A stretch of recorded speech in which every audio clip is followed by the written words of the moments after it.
ನಾ ಹೊಂಟೀನಿ ನೋಡ್ರಿ ಶಾಪುರಕ್ಕೆ. ಯಾಕೆ ಹೊಂಟೀನಿ ಎದಕ್ಕೆ ಹೊಂಟೀನಿ ಅಂತ ಅಲ್ಲಿಗೆ ಹೋಗಿ ತೋರಿಸ್ತೀನಿ ಯಾಕೆ ಹೋಗಿದ್ದೀನಿ ಏನಂತ. ನಾನು ಹೋಗ್ತಾಯಿದ್ದೀವಿ ನಮ್ಮ ಅಂಬಾರಿ ಅಲ್ಲ, ಇದು ನಮ್ಮ ಚಿಕ್ಕಪ್ಪನ ಅಂಬಾರಿ. ತೋರಿಸ್ತೀನಿ ನೋಡ್ರಿ. ನೋಡ್ರಿ ಈ ಥರ ಅಂಬಾರಿಯಲ್ಲಿ ನಾನು ಹೋಗ್ತಾ ಇರೋದು. ಈ ಥರ ಅಂಬಾರಿಯಲ್ಲಿ ಯಾವತ್ತೂ ಹೋಗಿಲ್ಲ. ಸೊ ಈ ಥರ ಅಂಬಾರಿಯಲ್ಲಿ ಹೋಗ್ತಾ ಇದ್ದೀನಿ. ಇದು ನೋಡ್ರಿ ಹಳ್ಳಿ ವಾತಾವರಣ, ಹೊಲ ಒಂಥರ ಖುಷಿ. ಇದು ಅಡ್ಡವಾಗಿ ಹೆಂಗೆ ನಿಂತಿದೆ ನೋಡ್ರಿ ಹಸು. ಅವ್ರು ಬಂದರೆ ನಾವೇ ಸೈಡ್ ಹೋಗ್ಬೇಕು, ಅವರು ಅಂತೂ ಹೋಗಲ್ಲ. ನೋಡಿ ನಮ್ಮ ಕಡೆ ಪಾಪಡಿ ಅಂತ ಈ ಥರ ಸಿಗುತ್ತೆ ನೋಡಿ, ಎಷ್ಟು ಚೆನ್ನಾಗಿದೆ. ಬೆಂಗಳೂರಲ್ಲಿ ಸಿಗೋದೇ ಇಲ್ಲ.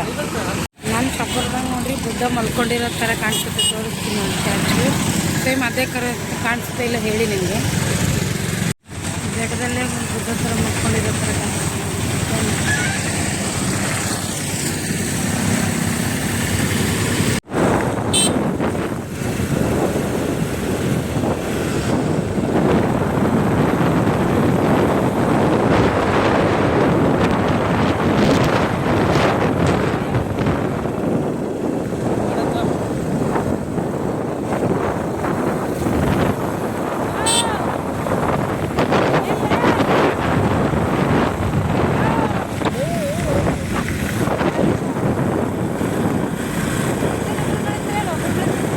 ನೋಡಿ ನಾನು ಶಾಪುರಿಂದ ಬಂದೆ. ಇವಾಗ ಏನು ತಂದಿದ್ದೀನಿ ಅಂತ ತೋರಿಸ್ತೀನಿ.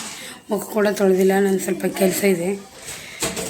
ಕೆಲಸ ಬೇರೆ ಕೆಲಸ ಅಂತ ಹೇಳಿದ್ನೆಲ್ಲ ಕೆಲಸ ಮಾಡ್ತಾಯಿದ್ದೀನಿ. ಸೊ ಮುಖನೂ ತೊಳೆಯೋಕ್ಕಾಗಿಲ್ಲ. ಇವಾಗ ಶಾಪುರಿಂದ ಏನೇನು ತಂದಿದೆ ಅಂತ ತೋರಿಸ್ತೀನಿ ನೋಡಿ. ನೋಡಿ ಎಣ್ಣೆ ತೊಗೊಂಬಂದಿದ್ರಿ. ಇದು ಶುಂಠಿ ಬೆಳ್ಳುಳ್ಳಿ ಪೇಸ್ಟು ಮತ್ತು ಧನಿಯಾ ಮಸಾಲ, ಸಕ್ಕರೆ, ಅಜ್ವಾನ ಇಷ್ಟು ತೊಗೊಂಬಂದಿದ್ರಿ. ಇನ್ನೊಂದು ಸ್ವಲ್ಪ ತರೋದೈತೆ, ನಾಳೆ ತೊಗೊಂಬರ್ತೀರಿ ಅದನ್ನು. ಅದಕ್ಕೆ